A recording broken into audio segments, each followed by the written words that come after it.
Pernahkah kamu bertanya-tanya, apakah kematian Princess Diana benar-benar kecelakaan? Atau justru sebuah eksekusi yang elegan?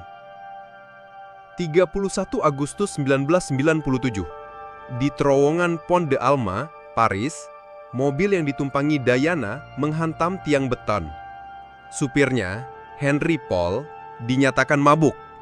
Mereka tak memakai sabuk pengaman, dan saat itu sedang dikejar paparazi. 3 dari 4 penumpang meninggal dunia. Itulah versi resmi. Tapi, bisikan soal misteri ini tidak pernah berhenti. Apakah itu sekedar kecelakaan? Atau ada rencana besar di baliknya? Diana bukan perempuan biasa. Dia punya suara. Dan suara itu dia gunakan untuk mengguncang dunia. Dia menyerang industri senjata dan ranjau, membongkar kemunakifan bangsawan, dan menolak tunduk pada permainan istana. Bagi kerajaan, Diana adalah disruptor, dan keberadaannya membuat banyak orang merasa tidak nyaman. Dulu, Diana adalah kesayangan istana, media darling.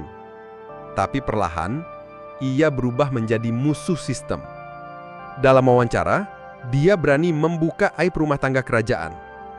Dia mengaku merasa sendirian di istana, dan bahkan mempertanyakan kesetiaan Charles di depan publik.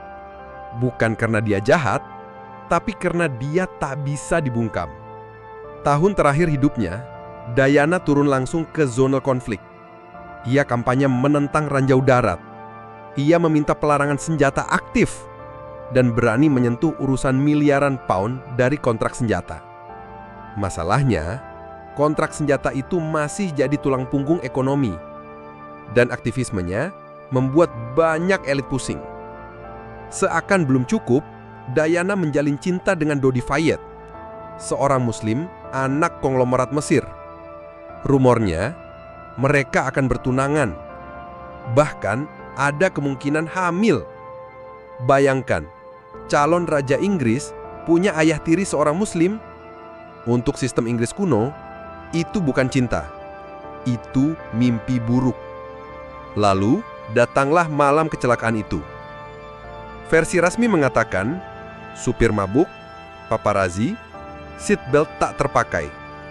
Tapi, faktanya ada cahaya aneh sebelum tabrakan. CCTV di terowongan tiba-tiba hilang. Ambulans datang terlambat, dan investigasi resmi berulang kali ditunda. Beberapa bulan sebelumnya, Diana pernah menulis sebuah surat. Dalam surat itu, ia menulis, "Suamiku sedang merancang kecelakaan, remblong, luka di kepala, supaya dia bisa menikah lagi." Banyak yang menganggap Diana paranoid. Tapi kenyataannya, yang tertulis di surat itu terjadi persis seperti yang ia khawatirkan. Investigasi resmi bernama Operasi Paget menyimpulkan itu kecelakaan. Tapi pertanyaan-pertanyaan tak pernah terjawab. Mengapa Diana tidak langsung dibawa ke rumah sakit? Mengapa saksi kunci tiba-tiba mengubah ceritanya? Dan mengapa rekaman CCTV menghilang begitu saja? Kalau ini sekedar kecelakaan, kenapa begitu banyak kejanggalan? Siapa yang untung dari kematian Diana? Citra kerajaan kembali pulih? Proyek senjata berjalan aman? Fokus media beralih? Dan suara Diana hilang selamanya?